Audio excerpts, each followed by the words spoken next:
এই মুহূর্তে যে খবরের দিকে নজর রাখবো, কসবায় ছাপ্পা ভোটের অভিযোগ তৃণমূলের বিরুদ্ধে। কসবায় বিজেপির এজেন্টকে বসতে না দেওয়ার অভিযোগ। কসবায় 47, 48 এবং 110 নম্বর বুথের ঘটনা। বিজেপি কর্মীকে মারধরের অভিযোগ। কসবাতেই বিজেপি নেতার বাড়িতে সাদা থান পাঠানোর অভিযোগ রয়েছে। কসবা 47, 48, 110 নম্বর বুথের ঘটনা। এলাকায় উত্তেজনার বিষয়। বিস্তারিত কথা বলবো, সরাসরি রয়েছেন প্রতিনিধি দেবাশিস সেনগুপ্ত। দেবাশিস, কি অভিযোগ সামনে আসছে যেখানে এবং ভোটাররা কি বলছেন? দেখো, ইতিমধ্যেই আমরা এই মুহূর্তে দাঁড়িয়ে রয়েছি বালিজুয়াজ বিধানসভা কেন্দ্রে। কিছুক্ষণ আগেই আমরা দেখেছি যে বিজেপির পক্ষ থেকে যে অভিযোগ করা হচ্ছে, কসবার 47 এবং 38 নম্বর যে বুথ আছে সেই বুথে ব্যাপক ছাপ্পা করছে।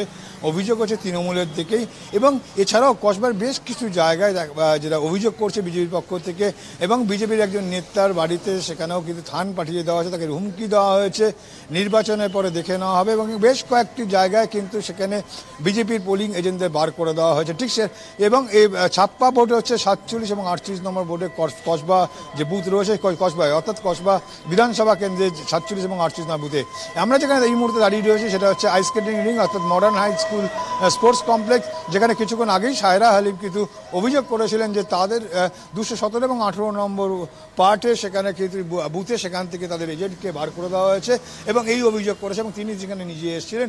পরবর্তীকালে এই বিষয়টা নিয়েই কিন্তু সরাসরি কিন্তু সেটা অভিযোগ অস্বীকার করেছে তৃণমূল কংগ্রেসের যিনি জেলা সভাপতি দেবাশিস কুমার, তিনি কিন্তু অস্বীকার করেছেন, এবং তিনি যেটা জানিয়েছেন যে মদ্যপ অবস্থায় একজন এসেছিল, তখন বার করে দিয়েছে, এবং কেবলমাত্র অভিযোগ সেক্ষেত্রে কেবলমাত্র বিরোধীদের দিকে নয়, সেক্ষেত্রে অভিযোগ হচ্ছে যে যারা এখানে নির্বাচন কমিশনের যারা এখানে দায়িত্বে আছেন তাদের বিরুদ্ধে অভিযোগ যে তারা তাকে প্রশ্রয় দিয়েছে, এবং যারা সাধারণ ভোটার তারাই কিন্তু সেই মদ্যপ যুবককে বার করে দিয়েছে, সেটাকে নিয়ে কিন্তু করা হচ্ছে। এছাড়াও আমরা অভিযোগ করেছিলাম যে বিজেপির বেশ কিছু জায়গা থেকে অভিযোগ করছে তাদের প্রার্থীকে এজেন্টকে বসতে দেওয়া হচ্ছে না।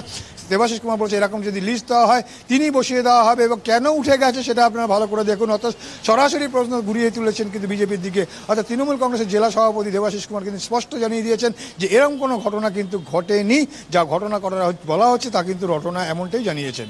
ইন্দ্রাণী, ধন্যবাদ দেবাশিস আমাদের সঙ্গে সরাসরি